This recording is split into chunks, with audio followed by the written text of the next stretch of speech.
یہ وطن تمہارا ہے، تم ہو پاسباں اس کے۔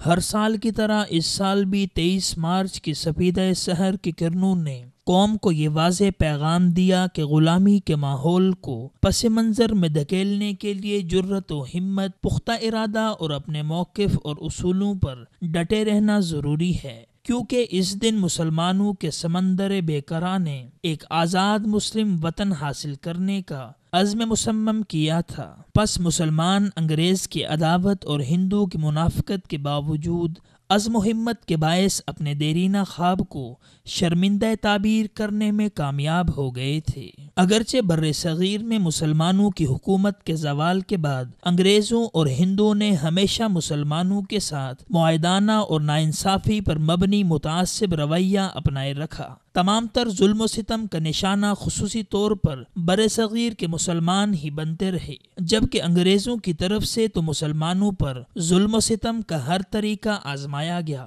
لیکن مسلمانوں نے کسی بھی موڑ پر غلامی کو قبول نہیں کیا اور مسلسل آزادی کے حصول کی جدوجہد کرتے رہے، جبکہ مایوسی کبھی بھی ان کے قدموں کی زنجیر نہ بن سکی۔ اگرچہ 23 مارچ کو منٹو پارک میں مسلمانوں نے ایک ایسے ملک کے حصول کا عہد کیا تھا جس میں امن، چین و سکون سب کچھ ملے گا، جہاں انصاف کا بول بالا ہوگا، بددیانتی و بدنیتی نہیں ہوگی، بدعنوانی و خیانت کو اس ملک پر کہیں بھی جائے پناہ نہیں ملے گی، ظلم و زیادتی کا دور دور تک نام و نشان نہیں ہوگا، لوگ پیار و محبت سے رہیں گے، کسی کی جان کو خطرہ نہ ہوگا، امیر و غریب کے لیے قانون یکساں ہوگا اور سب سے بڑھ کر ملک میں اسلام کا نفاذ ہوگا۔ لیکن افسوس، یہاں تو سب کچھ اس کے برعکس ہوا اور مسلمانان پاکستان بہت جلد ہی قیام پاکستان کے مقصد کو بھول کر باہم سر پھٹول میں مشغول ہو گئے۔ اس کا گریباں اس کے ہاتھ میں اور اس کا دامن اس کے گرفت میں،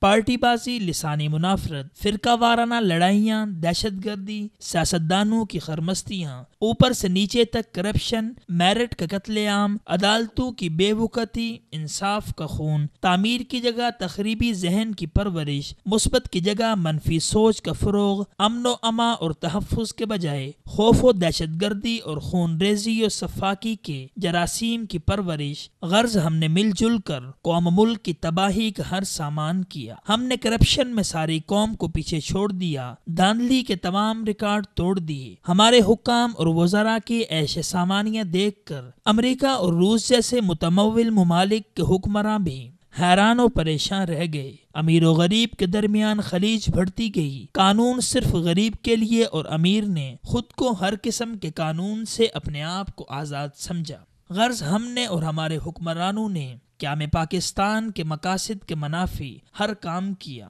حکمرانوں نے ملک کی دولت دل کھول کر لوٹی اور عوام نے جہاں جس کا بس چلا قانون شکنی اور غیر قانونی کام کیے۔ افسوس، یہ وہ نقشہ ہے جو آزادی کے 69 سال گزرنے کے بعد آج ہمارے سامنے ہے، جبکہ لاکھوں جانوں کے نذرانے دے کر الگ ملک حاصل کرنے کا مقصد اسلام کے سنہری اصولوں کا نفاذ تھا، جن کے ہوتے ہوئے ملک کا کوئی شہری بھی اپنے حقوق سے محروم نہیں رہ سکتا، لیکن ہم نے قیام پاکستان کے بعد قیام پاکستان کا مقصد ہی بلا دیا، تو ہمیں آج یہ دن دیکھنا پڑ رہے ہیں کہ اس ملک میں سکون نام کی کوئی چیز نہیں ہے۔ افسوس کہ قیام پاکستان کا مقصد صرف زمین کا ایک ٹکڑا حاصل کر لینا ہی نہیں تھا، بلکہ یہ ایک سوچ، فکر، نظریے اور اصول و قانون کی ترویج کے لیے ایک فلاحی و مثالی مملکت بنانے کا خواب تھا، جس کو مسلمانان بر صغیر نے برسوں اپنی آنکھوں میں سجایا تھا۔ لیکن افسوس، صد افسوس کہ قیام پاکستان کے بعد سب نے مل کر اپنی جانیں قربان کرنے والوں کے خواب کو پورا نہ کیا اور اسلام کے قوانین کو صرف کتابوں تک محدود رکھا اور عملی طور پر اس کو یہاں نافذ نہیں کیا گیا۔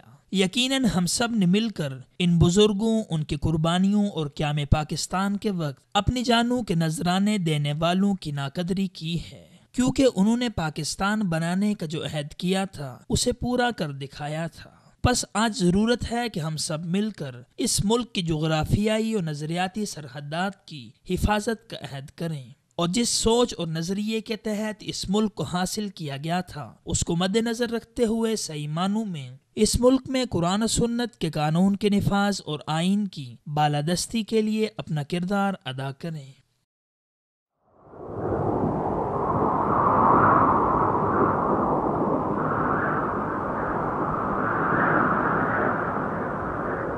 اخوت و محبت کا علم بردار وصال اردو